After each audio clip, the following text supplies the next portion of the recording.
Rafael Sanzio es considerado uno de esos grandes maestros del Renacimiento, como Leonardo o como Miguel Ángel. Con él se llega a la belleza perfecta del Alto Renacimiento. Ahora, que sus obras sean bellas, como dice Gombrich, no lo hace menos interesante. Les doy la bienvenida un viernes más y hoy, más que feliz, honestamente, de hablar de Rafael, de volver a hablar de Rafael, a quien le dediqué en 3 años creo que 2 entradas nada más. Y es que a uno le pasa que cada vez que tiene que hablar de grandes maestros, sobre todo asociados a la idea de belleza, como Rafael, a la idea de la belleza divina, Rafael era el divino, bueno, se nos plantea el desafío de tratar de recuperar lo que hay justamente de interesante en sus obras. Con esto quiero decir, la fama de Rafael no vino porque sí.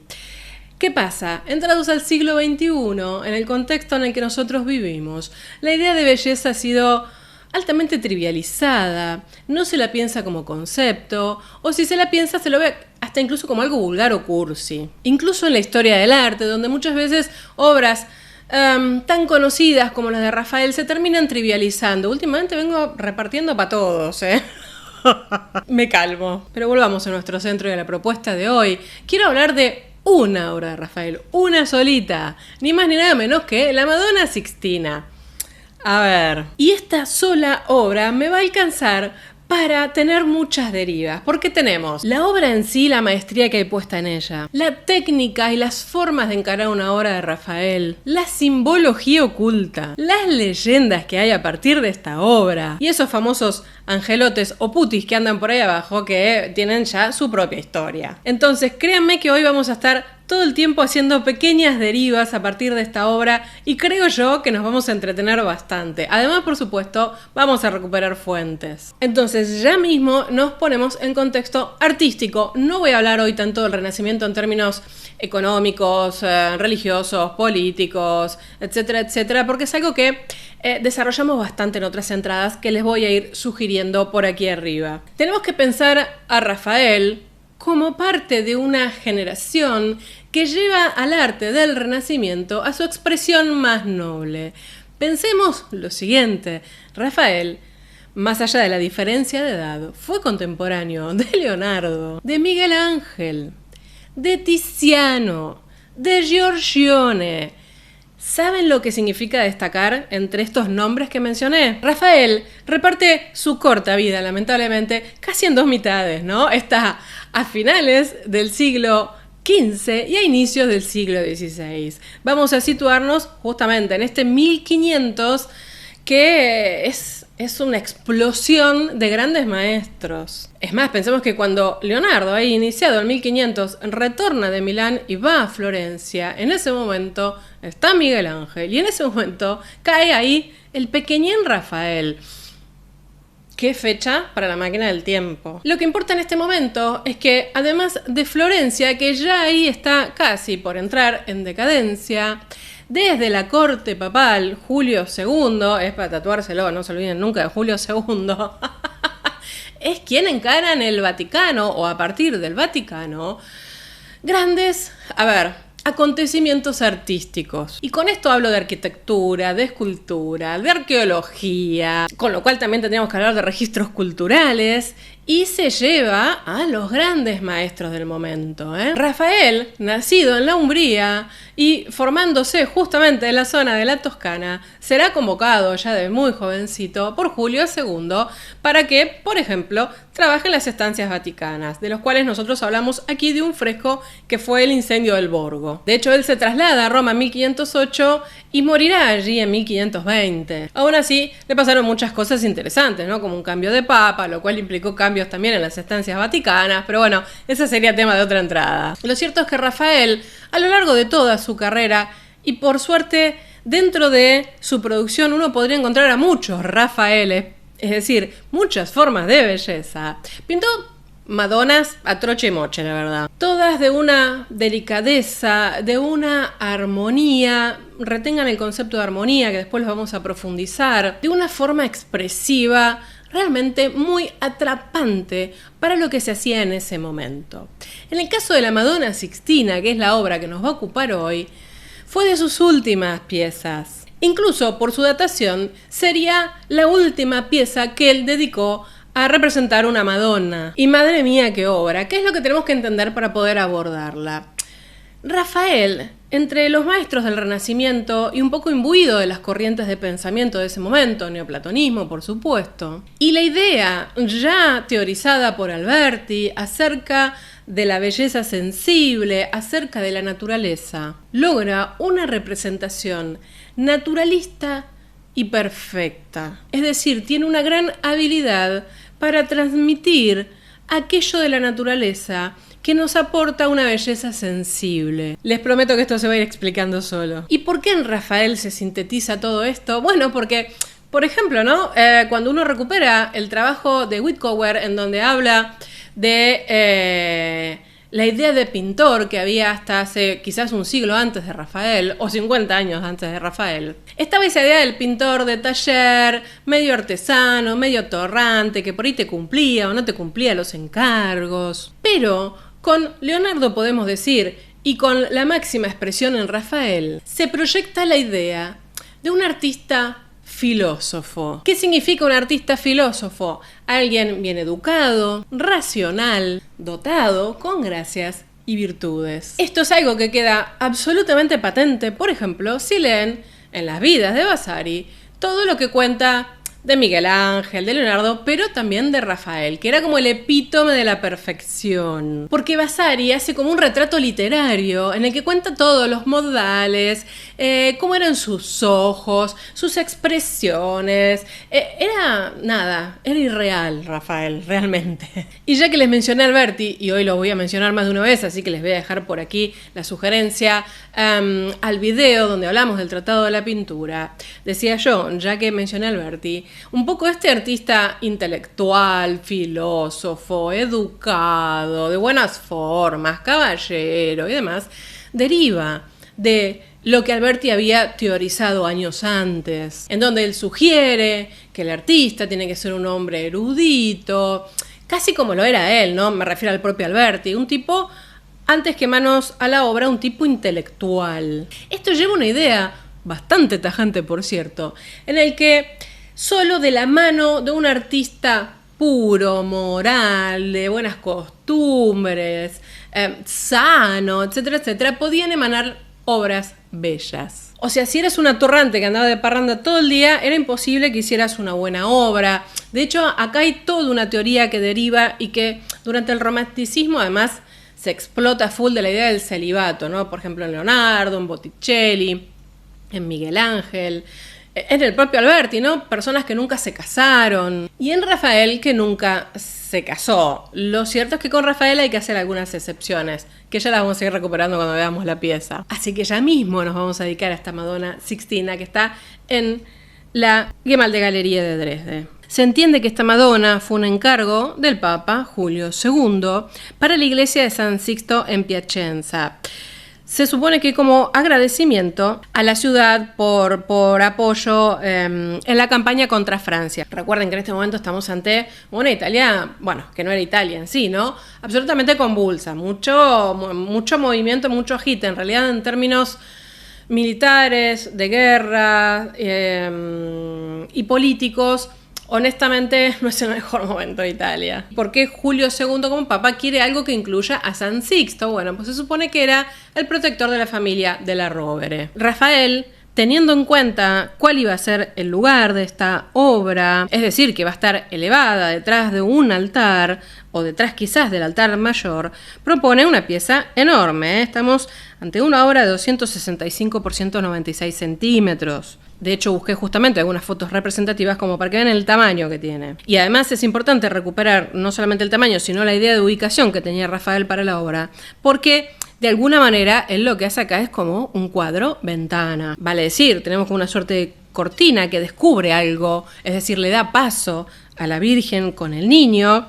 Y de hecho tenemos, ¿no?, esos angelotes debajo, esos putti, están marcando una división entre un espacio real y un espacio ideal, o un espacio religioso, si se quiere. ¿Y quiénes son los protagonistas de esta historia? Por supuesto, tenemos a la Madonna, a la Virgen, con el niño Jesús en brazos, tenemos a San Sixto y a Santa Bárbara. Rafael nos propone un espacio imaginario en donde aparecen estas figuras como flotando entre nubes, ¿no? Algo a lo que podemos aproximarnos justamente porque se abre ese telón, ese cortinado verde. Además de esto, la imagen celestial que nos propone no solamente tiene a la Virgen y al niño que parecen avanzar hacia nosotros, sino que de fondo vemos que entre las nubes está lleno de ángeles. ¿Por qué es esto? Bueno, porque la Virgen María, que está ahí con su hijo, el niño Jesús, están intercediendo ante Dios por los hombres. Es más, parecen estos dos personajes justamente centrales,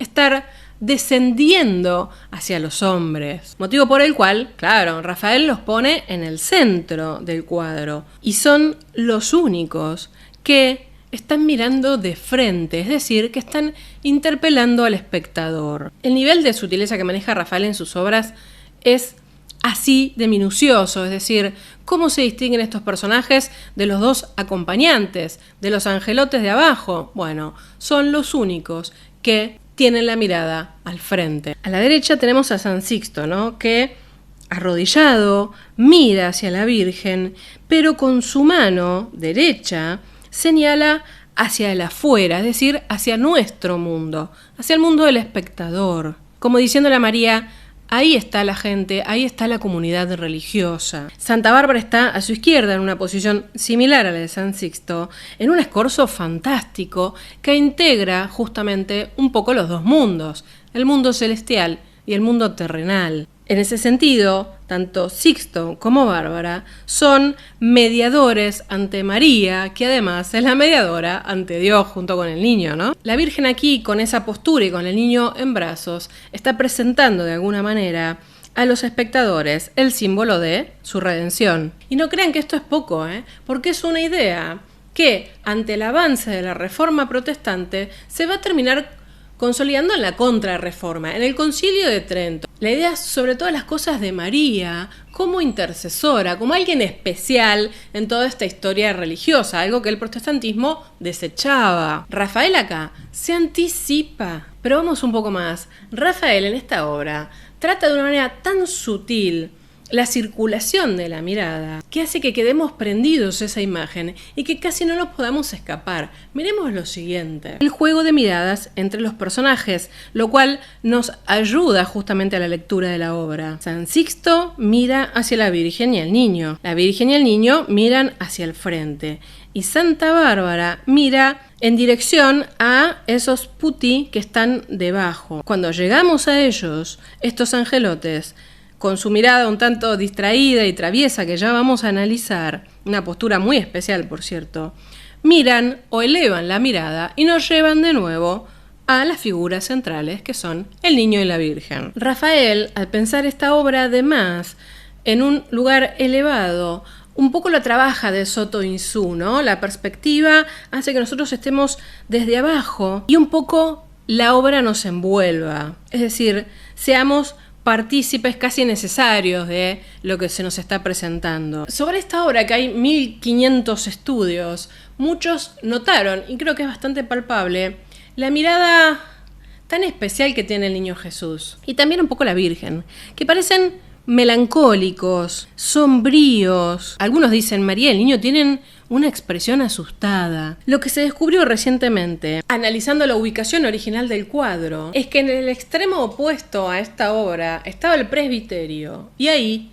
había un crucifijo. Es decir, desde esta pieza, desde la Madonna Sixtina, la Virgen María y el niño están mirando el resultado, lo que va a pasar. Y no es raro en esta época que muchas veces se lo represente, ¿no? A Jesucito como con miedo, como con nada, eso, simplemente tristeza, terror de lo que le va a pasar. Y bueno, justamente lo interesante de esto es que la ubicación original explicaría, bueno, esta suerte de temor, esta suerte de mirada horrorizada que tienen los dos personajes al ver, por supuesto, su propio futuro en el caso de Cristo crucificado. Ahora, veamos también las posturas y gestos de los otros personajes. Ya dijimos que San Sixto está como señalando una afuera y que Santa Bárbara está casi como mirando a algo que está detrás, algo que nosotros no vemos. Quizás a un creyente que aparece por allí, quién sabe. Y la mirada de estos putti, pícaros, aburridos, esa cosa que hacía Rafael entre el trabajo tan armonioso, geométrico y la espontaneidad. La iluminación aquí tiene también su papel, por supuesto, porque hace una escena bastante luminosa en términos de una luz dorada, ¿no? Que destaca la divinidad de Cristo y, por supuesto, a la Virgen María. Esa idea de resplandor sobrenatural que sobrevuela esa parte de la imagen. Y lo que queda del cuadro hacia abajo, en donde tenemos a los santos y a estos putti, bueno, un poco es una luz más blanquecina, más natural. Todo esto está reforzado por Rafael con una paleta de colores fríos, a excepción de algunos toques que hace en rojo. Y ya que hablé de geometría y de armonía y de espontaneidad, hay un eje claro, simétrico, y las figuras estas, tan clásicas en algún punto, ¿no? Tienen un volumen escultórico, es decir, reminiscencias clásicas. Y por supuesto, además, el meticuloso trabajo compositivo de Rafael en presentarnos, ¿no?, esa composición triangular, tan equilibrada, tan poco disruptiva, que hace que podamos disfrutar el cuadro de una manera amable. Y ahora hablemos sobre los modelos y sobre ciertos recursos iconográficos. Ahora viene la parte picante, ¿no? De hecho, hace muy poquito algunos de ustedes, creo que en el video de Simonetta Vespucci, me preguntó acerca de quién era la modelo para Madonna Sixtina y me causó mucha gracia porque justo estaba trabajando en esta entrada. Bueno, la mayoría de las hipótesis conducen a un lugar y yo se los voy a contar, pero también les voy a proponer una reflexión. Por ciertos parecidos físicos, se entiende que Rafael usó de modelo para la Virgen María a su amante, Margherita Luti, mayormente conocida como la Fornarina, ¿no? La hija del panadero. Fornaio es panadero en italiano, ¿no? Durante esta época, Rafael mantenía una relación muy apasionada con Margherita, de lo cual alguna anécdota vamos a recuperar ya inmediatamente, pero lo cierto es que uno puede encontrar ciertas reminiscencias. Aunque cuando uno ve retratos que se creen que son de la Fornarina, ¿no?, como este que directamente se llama Fornarina, o la Dama Velada, y ve la Virgen, diría que hay rasgos similares, pero también están mucho más dulcificados, mucho más idealizados. Da la sensación de que en la Virgen hay una búsqueda de una belleza ideal. Y esto me sirve, por supuesto, para una pequeña deriva que nos permite conocer mejor a Rafael. De esta idea del pintor célibe que nunca se casó y como si fuera Miguel Ángel o Leonardo, que son otros casos. Créanme que muy distintos, por cierto. Cuando Rafael tenía 21 años, a él le propusieron casarse con la sobrina del cardenal Vivien. Y lo cierto es que a Rafael le pareció una buena idea, es decir, no estaba en contra de eso. Para Rafael el matrimonio era lo que era en ese momento, es decir, era una estrategia de vida, no necesariamente el amor, todo eso iba por otro lado. Lo cierto es que esto no llegó a concretarse porque esta jovencita murió. De hecho, voy a citar un pequeño extracto de una carta de Rafael que escribió a su tío comentando esto. Quiero decir algo, lamentablemente Rafael no era un tipo como Leonardo o como Miguel Ángel que escribía como loco. Lo que tenemos de él en general son cartas, pero créanme que son muy jugosas. Escribe él en 1514, cuando ya, seguía soltero. Respecto del matrimonio, respondo que estoy contentísimo y eternamente agradecido a Dios porque no acepté ni la primera que me queríais dar, ni ninguna otra. Y en este sentido fui más sagaz que vos, que las sugiristeis. Estoy seguro de que ahora convendréis en que jamás hubiera llegado donde estoy, con 3.000 ducados de oro ahorrados en Roma. Claro, Rafael era soltero, recibía cantidades de dinero impresionantes, porque también era una persona que trabajaba muchísimo. Todas las hipótesis de la muerte de Rafael, que fue por amante, por exceso de sexo, no sé, de todo se dice de Rafael. Yo creo que este tipo se murió de cansancio. Tenía cientos de empleados trabajando, ayudantes y pintores para él. Recibía cientos de encargos. No paraba un minuto. Y por supuesto decir que no paraba un minuto de trabajar no implica decir que no paraba un minuto de tener amantes. Algo que, por supuesto, durante el romanticismo se dejó a un costado, ¿no? Rafael célibe, dedicado al arte, pero no era así en absoluto. Porque es cierto que en el siglo XIX, al calor de una sociedad victoriana puritana, la idea de tener amantes y no estar casado era como impensable. Cuac. Ahora, la moral del siglo XVI no es la moral del siglo XIX y no tenía nada de raro. El mismo Vasari lo recupera y también amigos, y él en sus cartas, bueno, las amantes que tenía. De hecho, el famoso episodio de la Farnesina, cuando él está pintando, va a pintar...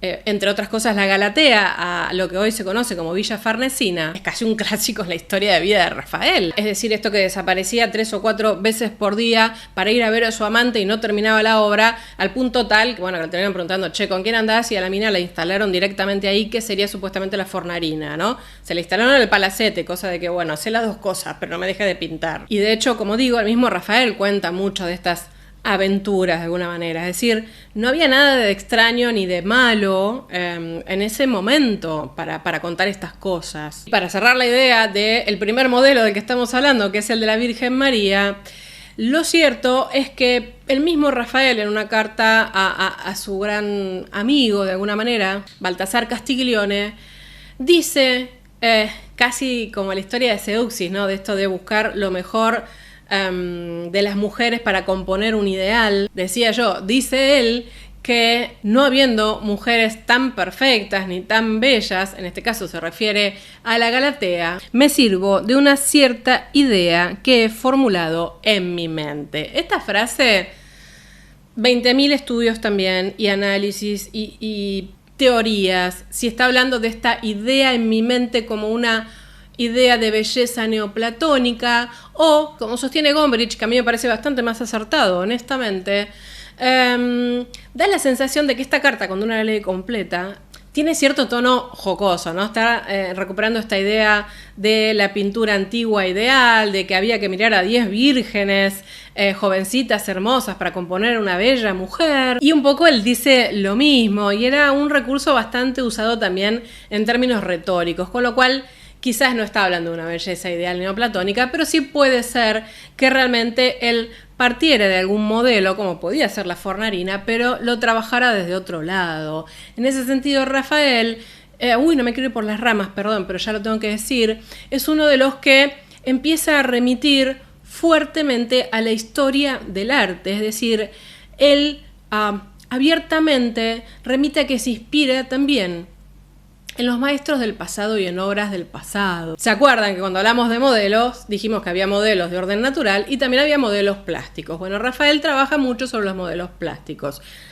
Sigamos con el tema. Se supone que el modelo de nuestro San Sixto fue ni más ni menos que quien encargó la pieza, que es el Papa Julio II. San Sixto fue un papa mártir del siglo II, como dije, protector de la familia de la Rovere, a la que pertenecía Julio II. Y pasa algo muy interesante con San Sixto también. Y es que, si ustedes ven, en la mano derecha, en donde se señala a el espectador, tiene 6 dedos. Sixto proviene de una palabra latina que es 6. Y el número 6 y Rafael.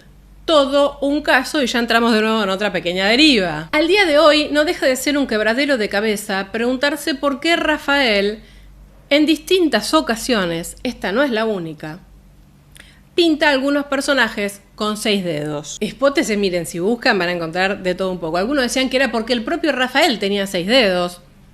Incomprobable. De hecho, a cuenta de otra historia que no tiene nada que ver, que es la historia del famoso cráneo de Rafael que estaba en la Academia de San Lucas, algo que les tendré que contar en otra oportunidad si les interesa. Se lo exhumó a Rafael y todo, y lo analizaron anatomistas, todo, nadie dijo que tenía 6 dedos el tipo, o sea, ni hablar. Y aparte, ¿por qué él igual reproduciría eso en algunas obras? Otros decían, no, debe haber sido algún error de los ayudantes.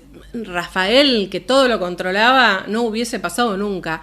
Está claro que esto está hecho a propósito, lo podemos ver en esta obra y también lo podemos ver en los desposorios de la Virgen, en donde el pie de José, que está apuntando hacia el espectador, tiene también 6 dedos. ¿Qué tienen en común San Sixto y San José entonces, como para tratar de pensar una explicación? Bueno, San Sixto se supone que era clarividente, que tenía sueños proféticos. Y San José, en este episodio de los desposorios de la Virgen, tuvo también 2 sueños trascendentes. Uno que le decía que no tenía que tener miedo de casarse con María y el otro que tiene que ver con la huida a Egipto. Es decir, también tuvo como cierta clarividencia. En la época en la que vivía Rafael, es decir, hacia el 1500, se creía que las personas que tenían 6 dedos tenían el don de ver, es decir, la clarividencia, y que podían anticipar profecías a través de la interpretación de los sueños. Entonces, no es raro que Rafael se sirviera aquí, por ejemplo, en el caso de San Sixto, para ponerlo con 6 dedos. Por otro lado, si ustedes ven el número 6, tenemos 6 personajes. Seguimos, hablemos un poquito de Santa Bárbara. Bueno, Santa Bárbara aparece de una manera bastante extraña en este caso, porque ella siempre solía estar en su mano, solía tener, quiero decir, un edificio con ventanitas, que es de donde se tiró, ¿no? Por eso fue una joven mártir. En este caso, Rafael lo que hace es, hacia la cortina, detrás del hombro, pone un edificio almenado. En 3 líneas la historia de Santa Bárbara. Ella se había convertido al cristianismo, su padre no estaba de acuerdo, ¿qué se imaginan? La encerró. Como no logró convencerla de que abandone la fe cristiana, se la cargó, para decirlo claramente. Se supone que la modelo para Santa Bárbara pudo haber sido Julia Orsini, que era la sobrina de Julio II, o Lucrecia de la Rovere. Por cierto, Santa Bárbara, no lo dije, fue mártir en el siglo III.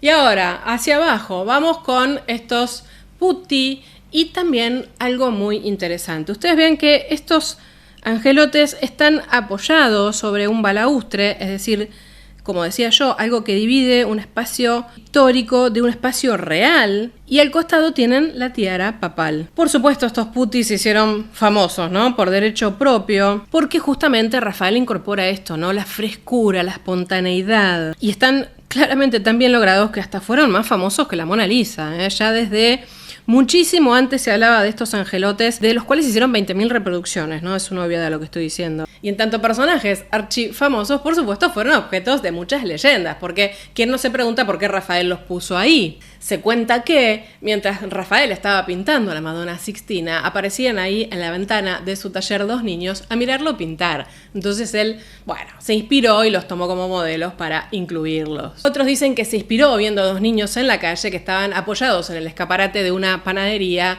no sé, con ganas de comer. Todo esto incomprobable, por supuesto. Lo que sí podemos decir es que más que ángeles son putti, y los putti vienen del mundo pagano. Entonces, si bien se los incorpora en obras religiosas, no son parte del mundo sagrado, es decir, son parte del mundo común, del nuestro. Por eso, de alguna manera, reflejan en su actitud cómo se comportaría un ser humano antes que interactuar con la Virgen o con el niño. Y ahora, ¿qué encontramos en la obra que nos hable de este alto renacimiento que mencioné al inicio? Bueno, dije que iba a hablar de Alberti más de una vez hoy.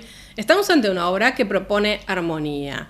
La armonía es belleza. ¿Y qué entendía Alberti por armonía? La distribución correcta de las partes que conforman un todo. Es decir, una pieza donde no sobra nada ni falta nada. Si nos plantamos en este cuadro ventana, vemos que entre las cortinas y entre los putti de abajo, todo nos lleva a disfrutar de la composición, de lo que sucede en el centro, que al final es lo importante. Y ese espacio visual, en donde sucede lo importante, está trabajado de la manera renacentista, es decir, la forma de llegar a la armonía, entre otras cosas, tenía que ver con el uso de la perspectiva y de una representación tridimensional que nos acercara al mundo de lo natural. Por eso las figuras tienen una forma triangular, por eso la Virgen está más profundo en el espacio pictórico. Luego uno ve los santos y luego se soporta estos putti alados para ponernos el marco de división con el mundo real. Es decir, que esos triángulos de los que se sirve Rafael para armar la pieza también nos estarían remitiendo a una jerarquía espiritual. Por otro lado, cada figura en sí misma tiene un equilibrio excepcional, ocupa su propio espacio. No hay nada que nos saque de una mirada tranquila y disfrutable, ni siquiera los gestos. Y hay algo bastante interesante que hace acá Rafael, por algo fue quien fue, ¿no? Y es que se sale de la idea común de las escenas de Sacra Conversazione, es decir, Rafael como que prescinde, deja todo esto de una manera muy sencilla, muy escueta. Y 2 palabras para aclarar que es una escena de sacra conversación. Es un tipo de género de la pintura religiosa que se empieza a usar muchísimo a partir del 480 italiano, en donde en esencia aparece una Madonna. Cuando uno dice una Madonna es la Virgen con el niño, ¿no? Acompañada de una serie de santos, no importa cuántos, pueden ser 1 o pueden ser 10. Incluso a veces, sobre todo en la pintura flamenca, además de los santos aparecen los donantes. ¿Y esto significa que están hablando? No hablan en una escena de sacra conversación. De hecho, en general, cuando uno observa estas escenas, les voy a pasar alguna acá de ejemplo. Ven ustedes que la actitud es silenciosa de cada uno de los personajes. En realidad, a lo que refiere esta idea de sacra conversación es a una razón teológica en la que se supone que los personajes que están participando al lado de la Virgen con el niño están gozando de la gloria y pueden imaginarse un coloquio con ellos. Y ahora, para seguir avanzando, ¿qué pasó con esta obra y la recepción crítica? ¿Por qué es una obra tan famosa? Bueno, a ver, de esta obra hablaron todos. O sea, faltaba yo nada más, por eso estoy haciendo este video. El primero que se refirió a esta obra ya se imagina, ¿no? ¿Quién fue? Vamos, digamos todo, los escucho. Giorgio Vasari. Y lo hace en los siguientes términos, tanto de Rafael como de su obra. Qué generoso y benévolo puede mostrarse el cielo, y en ocasiones para derramar sobre un hombre las infinitas riquezas de sus tesoros, toda la gracia y los raros dones que, por lo demás, distribuyen un largo periodo de tiempo entre muchos individuos. Así pueden verse claramente en la belleza y elegancia de Rafael. O sea, lo que hacía Rafael era bello, Rafael era bello. Un siglo después, el pintor y arquitecto Carlo Maratti dijo lo siguiente: si me mostraran el cuadro de Rafael y nada supiera de él mismo y me dijeran que es la creación de un ángel, lo hubiese creído. Un siglo después de Maratti, bueno, vamos a traer a Goethe, ¿a quién más? Rafael creaba siempre lo que los otros soñaban crear y con los trazos más magistrales del mundo. O por ejemplo, sobre esta pintura: aunque únicamente hubiera pintado este cuadro, debería hacer inmortal a su creador. Y ya, cuando nos vamos acercando al siglo XIX, bueno, nos abrazamos a todos los románticos, ¿no? Por ejemplo, Dostoyevsky, que en una visita a Dresde, donde ya estaba esta obra, dice algo así: qué belleza, inocencia y tristeza en ese semblante celestial. Qué humildad y sufrimiento en esos ojos. Entre los antiguos griegos, los poderes de la divinidad se expresaron en la maravillosa Venus de Milo. Los italianos, en cambio, han producido la verdadera Madre de Dios, la Madonna Sixtina. Y ya que dije, esta obra ya estaba en Dresde en el siglo XIX, ya para acercarnos hacia el cierre, 2 palabras para el recorrido y la historia de la pieza en sí. Como dijimos, esta obra fue hecha para el convento de San Sixto, pero parece que los monjes que estaban ahí tenían algunos problemillas de dinero, algo que suele pasar con muchas piezas, y empezaron a vender lo que tenían. Motivo por el cual, en la mitad del siglo XVIII, esta pieza es vendida al rey Augusto III, rey de Polonia y elector de Sajonia, con lo cual esto genera una deriva en la cual termina en Dresde. Y de hecho fue durante muchísimo tiempo la pieza de arte más cara que se haya vendido. Es decir, los monjes no eran tarados, la cobraron bien, y nuestro querido Augusto estaba desesperado por una obra de Rafael. Allí permaneció felizmente y rápidamente se hizo súper famosa, motivo por el cual, como dije, más de un poeta romántico se tomaba el trabajo de ir hasta Dresde para verla. Y ya sabemos que un poco la sociedad del XIX tenía una cosa media mística y demás, con lo cual se empezaron a tejer muchas historias. Ahí aparece el famoso mito de que Rafael pintó esto porque la Madonna se le apareció en un sueño, motivo por el cual empiezan a circular historias que dicen que este cuadro tiene poderes sobrenaturales. Entonces ahí se imagina, ¿no?, el espectáculo.